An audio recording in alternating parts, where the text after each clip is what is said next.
Assalamualaikum warahmatullahi wabarakatuh.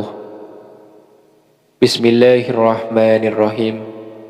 Allahumma salli ala Sayyidina Muhammad wa ala ali Sayyidina Muhammad. Sahabat beriman yang dirahmati Allah, salat tahajud merupakan salat sunnah yang utama serta sebuah amalan yang disukai oleh Allah Subhanahu wa ta'ala, meskipun hukumnya sunnah. Akan tetapi, terdapat banyak sekali keutamaan yang diberikan kepada orang yang menjalani ibadah tahajud, adalah diberikan tempat yang terpuji di dunia dan akhirat. Maka dari itu, kenapa umat Islam banyak melakukan ibadah solat tahajud? Karena waktu tersebut yakni waktu yang tepat untuk memohon segala sesuatu, dan oleh Allah akan cepat dikabulkan. Disebut ahli tahajud karena telah mengamalkan segala perintah yang diberikan oleh Allah Subhanahu wa ta'ala dan menjauhi segala larangannya. Sebagai seorang yang menjalankan ibadah tahajud ini bukanlah hal yang mudah, karena di balik itu semua pasti ada banyak sekali ujian dan rintangan untuk dilewati. Sahabat beriman yang dirahmati Allah, ada 7 ciri-ciri ahli tahajud, antara lain: yang pertama, ahli ibadah. Dikatakan sebagai ahli tahajud adalah ketika sudah melakukan dan melaksanakan segala amalan yang hukumnya wajib.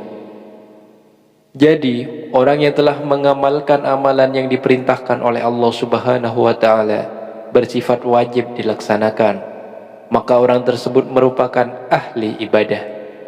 Yang kedua, rendah hati. Orang yang sering sholat tahajud adalah mempunyai kerendahan hati. Orang lain tidak perlu tahu bahwa seorang melaksanakan ibadah itu kecuali dalam kasus-kasus tertentu. Amalan ataupun ibadah, jika dilakukan tanpa diketahui oleh orang lain, dapat meningkatkan kerendahan hati, salah satunya agar tidak sombong. Yang ketiga, berprasangka baik kepada Allah Subhanahu wa ta'ala. Semisal ketika meminta sesuatu tetapi tidak dikabulkan oleh Allah Subhanahu wa ta'ala, seorang ahli tahajud pasti melakukan introspeksi diri. Apabila belum mendapatkan sesuatu yang diinginkan, dia hanya berprasangka baik. Kemungkinan hal yang diminta tersebut itu adalah sesuatu yang buruk atau belum layak untuk didapatkan. Yang keempat, selalu berprasangka baik kepada orang lain. Sebagai ahli tahajud, kerendahan hati yang dimiliki berarti juga bisa berprasangka baik kepada orang lain dan kepada Allah Subhanahu wa ta'ala. Seorang ahli tahajud adalah orang yang tidak mudah untuk menilai buruk seseorang, sebab ia tahu bahwa bisa jadi orang tersebut jauh lebih baik dari dirinya. Yang kelima, disiplin. Sebagai orang yang disebut ahli tahajud adalah bangun di malam hari untuk melaksanakan sholat tahajud secara rutin. Semua itu membutuhkan sebuah niat yang matang, karena jika tidak dilatih dengan cara disiplin, maka hal tersebut tidak bisa dilaksanakan dengan baik dan maksimal. Yang keenam, memiliki pola hidup sehat. Agar bisa rutin dalam bangun malam dan menjalankan tahajud, ialah menjaga pola makan yang baik.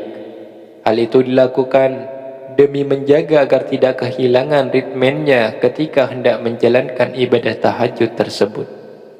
Yang ketujuh, produktif. Banyak sekali kegiatan yang bisa dilakukan setelah ibadah sholat tahajud, salah satunya membaca buku atau yang lainnya.